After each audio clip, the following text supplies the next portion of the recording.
What if everything you think you know about Iran is incomplete?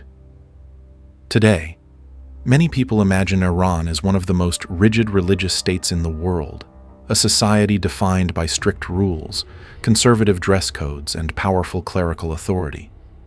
But only a few decades ago, the same country looked shockingly different. In fact, if you walked through the streets of Tehran in the late 1960s or early 1970s, you might have thought you were somewhere in southern Europe rather than the Middle East. Cafes were crowded with students debating philosophy and politics. Cinemas played international films. Fashion boutiques displayed the latest Western trends. Music spilled out of restaurants where modern pop blended with traditional Persian melodies. And perhaps the most surprising sight of all, women walking confidently through the city in short skirts, stylish dresses, and modern hairstyles, heading to universities, offices, and professional careers. Iran at that time was not retreating into isolation. It appeared to be moving rapidly toward modernity, globalization, and cultural openness. Foreign visitors described Tehran as one of the most vibrant capitals in the region, a place where ancient Persian heritage coexisted with ambitious visions of the future. Yet within less than a decade, this seemingly modernizing society would undergo one of the most dramatic political transformations of the 20th century. A revolution would erupt, a monarchy would collapse, and Iran would become something the world had never expected. So how did a country that once looked so modern suddenly change direction so completely? To understand that question, we must travel back to a moment when Iran stood at the edge of history, when progress, power, tradition, and identity collided in ways that would reshape the entire Middle East. In the late 1960s and early 1970s, Tehran was a city that seemed to pulse with confidence about the future. Wide boulevards filled with cars stretched between modern buildings. Neon cinema signs illuminated busy streets at night, and cafes buzzed with conversation long after sunset. For many visitors arriving from abroad, the atmosphere felt strikingly familiar, almost like stepping into a lively European capital. Students filled bookstores searching for new ideas, artists gathered in galleries to discuss emerging cultural movements, and theaters hosted performances that blended Persian tradition with global influences. The city was alive with ambition. Young people believed they were living at the beginning of a new era. On university campuses, debates about science, philosophy, and politics echoed through crowded lecture halls. Professors encouraged critical thinking, and students imagined careers that would shape the country's rapidly expanding economy. Women were increasingly visible in this changing society. They walked through the streets, confidently attended universities in growing numbers, worked in hospitals, schools, and offices, and began occupying roles that had rarely been open to them in previous generations. Their presence symbolized a broader transformation unfolding across the country. Tehran was not simply modernizing, it was redefining itself. An ancient nation that carried the memory of Persian empires was attempting to reinvent its place in the 20th century. Yet beneath this vibrant surface, subtle tensions were beginning to form. The pace of change was astonishing, almost dizzying. Some embraced the transformation with excitement, believing Iran was finally stepping onto the global stage. Others watched more cautiously, wondering whether something essential, something deeply tied to identity and tradition, was quietly being left behind. Iran's transformation during the mid-20th century cannot be understood without recognizing the immense weight of its past. This was not a young nation experimenting with modern identity. It was the heir to one of the most influential civilizations in human history. For thousands of years, Persian culture had shaped poetry, philosophy, architecture, and political thought across vast regions of the world. Empires had risen from this land, leaving behind monuments, literature, and traditions that continued to define the nation's identity long after those empires disappeared. Yet by the 20th century, the world itself had changed. Industrial power, technology, and global trade were redefining what it meant to be a strong nation. Countries that adapted quickly advanced, while others struggled to keep pace. Iran now faced a profound and difficult question. How could an ancient civilization preserve its cultural soul while stepping confidently into the modern age? During the 1960s and 1970s, the country seemed determined to attempt exactly that. Tehran grew rapidly into a vibrant cultural center, where art exhibitions, film festivals, and intellectual gatherings reflected a society opening itself to new influences. Universities expanded, drawing thousands of young people eager to participate in shaping the future. For many observers abroad, Iran appeared to represent a remarkable experiment, a country proud of its deep historical roots, yet boldly reaching toward modernization. But history rarely unfolds without tension. The faster a society transforms, the more it forces its people to confront difficult choices. Between heritage and progress, between identity and change, Iran was beginning to walk a narrow and uncertain path, one that would soon test the balance between its ancient past and its ambitious future. At the center of Iran's dramatic transformation stood a single figure whose ambitions would shape the country's destiny, Shah Mohammad Reza Pahlavi. Educated in Europe and deeply influenced by Western models of development, the Shah believed that Iran stood at a historic crossroads. In his vision, the nation could no longer afford to remain anchored solely in its ancient traditions.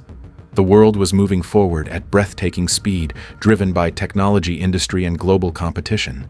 If Iran hoped to secure its place among powerful modern nations, it would have to transform quickly and decisively. The Shah imagined a future in which Iran would emerge as a regional superpower, an industrialized country with modern infrastructure, advanced factories, and thriving cities capable of rivaling those of Europe. Skyscrapers rising above Tehran highways, stretching across deserts and universities, producing a new generation of engineers and scientists, were all part of that dream. To him, modernization was not merely a policy choice. It was a matter of national survival and prestige. Yet, transforming an entire society in a single generation required enormous authority and unwavering determination. The Shah increasingly centralized power around himself, believing that strong leadership was necessary to push the country forward through resistance and uncertainty. Supporters admired his bold vision and saw him as the architect of Iran's modern future. Critics, however, began to question whether such rapid change, guided by one man's determination, could truly reflect the will of an entire nation. As the pace of reform accelerated, Iran seemed to surge toward a new era, yet with each step forward, the pressure building beneath the surface of society quietly intensified. In the early 1960s, the Shah introduced an ambitious reform program that would fundamentally reshape Iranian society. It was called the White Revolution, a name that suggested sweeping change without violent upheaval. Rather than emerging from popular uprising, this transformation was designed and implemented from the highest levels of government. Its purpose was clear: accelerate Iran's modernization and propel the nation into the ranks of advanced industrial powers. The reforms touched nearly every aspect of life. Land redistribution broke apart vast agricultural estates that had long been controlled by powerful landowners, granting millions of peasants ownership of the land they worked. New schools and universities began appearing across the country, expanding educational opportunities for a generation that had previously been excluded from higher learning.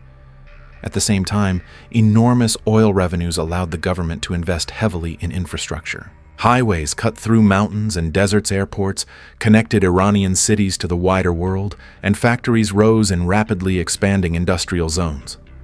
Tehran itself transformed almost before people's eyes.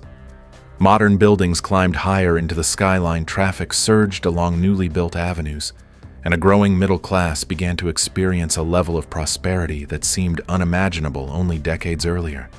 The government also introduced significant social reforms. Women gained the right to vote and increasingly entered professional fields such as medicine, education, and public administration.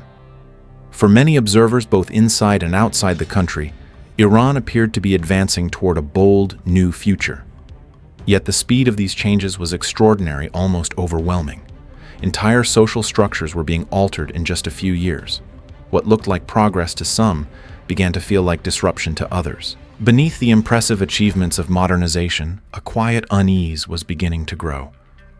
Yet history has a way of reminding societies that rapid progress often carries hidden consequences.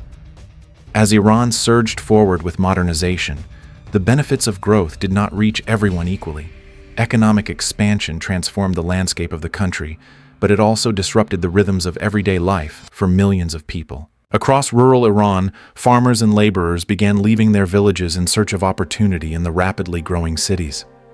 Tehran, already expanding at remarkable speed, became the destination for wave after wave of newcomers, hoping to find work stability and a better future. But the promise of prosperity was not always easy to reach. Housing became scarce as entire neighborhoods struggled to absorb the growing population. Jobs were limited, and the cost of living continued to rise. In some parts of the capital, gleaming office towers, luxury hotels, and modern shopping centers projected the image of a nation thriving under modernization. Yet only a few streets away, newly formed districts revealed a very different reality: crowded housing, uncertain employment, and families struggling to adapt to urban life. At the same time, Iran's political structure remained firmly controlled by the monarchy. Although institutions such as parliament formally existed, real authority was concentrated around the Shah and his inner circle. Political opposition operated under strict limitations, and criticism of the government could carry serious risks. One of the most powerful instruments of this control was the intelligence organization known as SAVAK, whose task was to monitor dissent and identify potential threats to the regime. For many citizens, this growing atmosphere of surveillance created a quiet but persistent sense of pressure.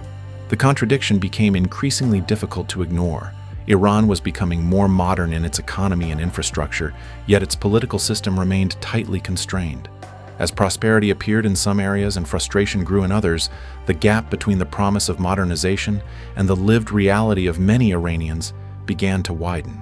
As the tensions within Iranian society continued to deepen, dissatisfaction began to surface in ways that the government could no longer easily ignore. The voices of criticism did not come from a single group or ideology. Instead, they emerged simultaneously from many corners of society, each expressing its own concerns about the direction the country was taking.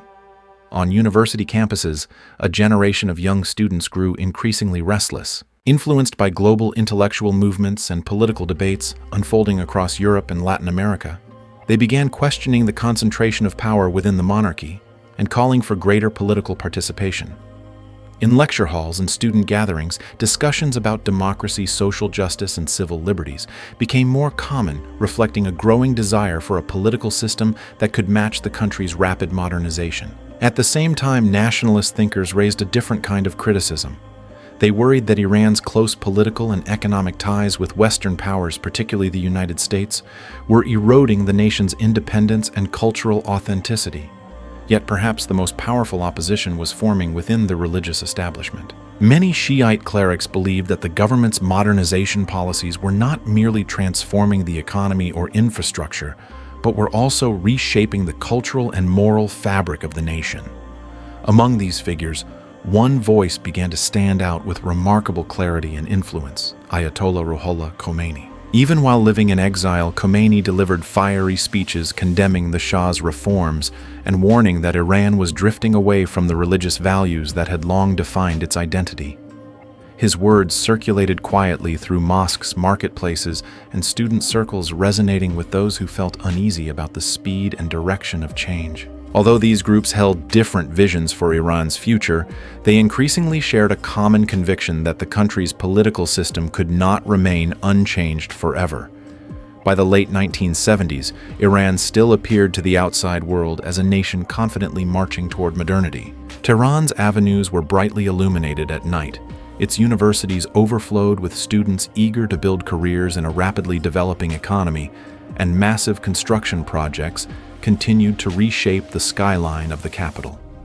Oil wealth fueled ambitious industrial expansion, while international visitors often described the city as one of the most dynamic and cosmopolitan centers in the Middle East. On the surface, the country seemed to embody the promise of progress. Yet, beneath this image of prosperity, deeper forces were quietly reshaping the nation's political and social landscape. The contradictions that had accumulated over years of rapid transformation were becoming impossible to ignore. Iran had become a place where modern skyscrapers stood beside neighborhoods struggling with inequality, where cultural openness coexisted with strict political control, and where visions of a modern future collided with powerful traditions rooted in religion and identity. Across the country, conversations about change grew more intense.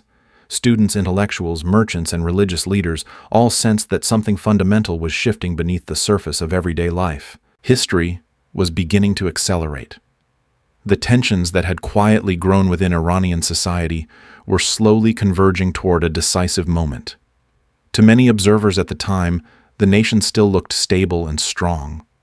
But in reality, Iran had already stepped onto a path that would soon lead to one of the most dramatic political upheavals of the 20th century, a revolution that would transform not only Iran itself, but the balance of power across the Middle East. History rarely moves in a straight line. Iran's journey through the 20th century reminds us that modernization, power, tradition, and identity can collide in ways no one fully predicts. What once appeared to be a confident march toward progress slowly transformed into a moment of profound national reckoning.